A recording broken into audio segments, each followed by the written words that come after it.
앞으로 시대에는 지식자산이 가장 큰 자산이 되는 거죠. 과거에는 부동산이었지만 지금은 지식자산으로 바뀌어가고 있는 거죠. 그런 시점에서 가장 지식자산을 중심으로 한 여러 가지 인프라가 구축이 되야 되는데 가장 중요한 것이 중에 하나가 바로 지식자산 금융이라고 할 수 있습니다. 그러니까 지식자산을 통해서 자금을 융통하고 또 지식자산을 어떻게 모노타이제이션, 그러니까 현금화 시키는 방안, 이 부분이 가장 핵심입니다. 그렇게 해야지 지식자산을 중심으로 해서 모든 산업이 더 발전이 되고 지식산업에 대해서 더 관심을 가지고 더 지식자산을 더 이렇게 확장을 시키는 그런 어떤 사회적인 어떤 관심과 노력이 기울어질 것이기 때문입니다. 그런데 좀 아쉬운 것은 지금 현재 지식자산 금융에 대해서 중요성을 인식은 하고 있습니다만은 제대로 그것이 활성화되고 있지 못한 건 좀 안타깝게 생각되어집니다.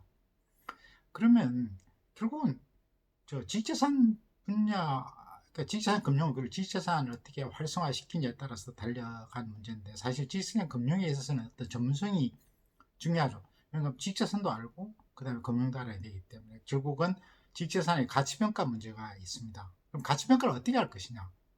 기본적으로는 지식자산에 발생되는 어떤 수익이 있으면 수익을 이렇게 계산해서 현재 가치로 환산한다든지 이런 방법이 있을 수 있고, 또 하나는 유사한 지식재산에 관해서 수많은 비교 사례가 있으면 그것을 통해서 이렇게 그 가치를 가늠해 볼 수가 있는 것이죠. 그러면 많은 어떤 지식재산 거래가 당연히 필요합니다. 그건 그만큼 지식재산 거래가 활발하게 되는 것이 필요한데, 그러려면 어떻게 하느냐? 그런 사회적 인프라가 우리나라 범정부 차원에서 구축이 돼야 되는데, 그런 면에서 좀 아쉬움이 부분이 있죠. 자, 그러려면 먼저 지식재산을 이렇게 관리하고 지식재산 전문 기업, 사고 파는 회사겠죠. 근데 어떤 산업 부분, 그런 전문 기업이 우리나라에 거의 없습니다. 정부에서 한번 하고 있습니다만 그 실효성을 좀 거두지 못하고 있고, 어떤 역량이 제대로 발휘되고 못하고 있는 상황입니다. 결국은 민간 연계에서 문제인데, 그런 기업을 육성해주는 정책이 필요한데, 미국 같은 경우는 그거 너무 활성화돼서 특허 개물이라고 이렇게 해서 그것이 남용이 오히려 문제가 되고 있습니다. 그럼 모든 특허나 이렇게 지시를 사가지고 그걸 통해서 자기들이 그 이익을 취하기 위해서 소송도 하고 여러 가지 손해배상 청구 소송도 하고 이런 여러 가지 형태로 하다 보니까 좀 오남용이 문제가 됐습니다. 그러나 한국에서는 그런 기업 자체가 제대로 없습니다. 거의 없다고 할 수 있습니다. 그러다 보니까 문제인데, 일부 학자분도 그렇고요. 약간 제 생각은 전문가라 집단에서 오히려 특허 괴물에 대해서 너무 부정적인 시각을 갖고 있는 것 같은데, 그것은 아닌 것 같습니다. 지식재산을 관리하고는 어떤 전문 회사를 많이 키워줘야 지식재산을 많이 발굴하고 좋은 지식을 발굴하고 그에 따라서 그것을 뭐라 그럴까요?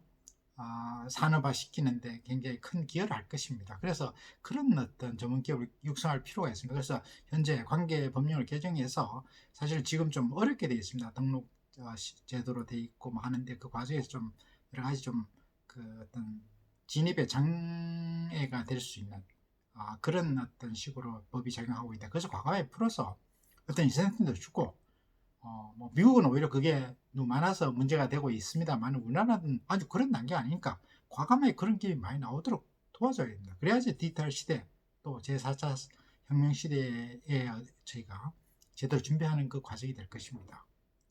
그리고 또 하나 문제는 그 지식자산 거래가 활발하게 할 수 있는 어떤 터전이 있어야 됩니다. 장이 있어야 됩니다. 그래서 주식 거래 소라든지 옛날에는 한때 시도가 됐습니다만 그 실효성 못 보다 보니까 지금도 제대로 안 되고 있는데, 그런 장틀을 만들어줘야 됩니다. 지금 보면 그런 어떤 기업이 필요한 회사 같으면 특허 검증을 해가지고 특허 검증을 하는데 그 기업에 직접 하기는 좀 그러니까 출원했던 변리사를 통해서 접촉을 하고 또 다시 또 그 기업에 접촉하는 형식으로 이렇게 상당히 어려운 절차를 거치고 되어 있는데, 좀 더 여러 가지 지식재산이 어떤 우리나라에서 주식시장처럼 그런 시장에서 딱 넣어지면 거기에 따라서 의뢰를 하게 되면 그걸 받아서 이렇게 거래가 되는 그런 어떤 시장이 좀 더 큰 규모로 또 이렇게 활성화될 수 있도록 정부 차원에서 지원을 해야 된다고 생각합니다. 그리고 또 그런 분야 전문가들, 그러니까 지식재산을 제대로 아는 사람은 있겠죠. 전문가가 있지만, 금융도 아는 사람이 있겠지만, 양쪽을 다 제대로 이해하고 있는 사람은 좀 부족합니다. 그래서 지식재산 금융 전문가를 양산하는 것도 좀 필요합니다. 그러려면 그에 따라서 어떤 서로 상호 정보를 제대로 이렇게 교류할 수 있는 어떤 뭐 터전이라고 할까요? 그러니까 결국은 뭐 아까 전에 말씀드렸듯이 그 지식재산 관리 전문 회사가 많이 나오고, 또 지식재산 거래가 활발할 수 있는 어떤 지식재산 거래소 같은 것이, 그런 장터가 이루어짐으로써 그것이 많은 빈도로 발생하고 또 거래함에 있어서는, 예를 들어서 지식재산 가치 평가를 안 할 수가 없죠. 그래야지 평가를 해야 뭐 그에 따라 적절한 가격을 책정해서 사올 수 있을 거니까요. 파는 사람 입장도 마찬가지고. 그러다 보면은 그런 어떤 지식재산 전문 관리 기업, 그다음에 지식재산 거래소 같은 것을 좀 활성화시키게 되면 지식거래가 많아지고, 그러면 그에 따라서 어떤 그 지식재산을 가지고 있는 사람이 어떤 현금화 시킬 수 있는 방안도 많이 발달되기 때문에 지식재산에 대해서 좀 더 이렇게 개발하려고 하는 의욕을 불러일으키게 됩니다. 큰 인센티브가 될 수 있는 것이죠. 그래서 그런 사회 인프라 구축에 좀 더 정부 차원에서 좀 더 적극적으로 나서야 될 거라고 그렇게 생각합니다.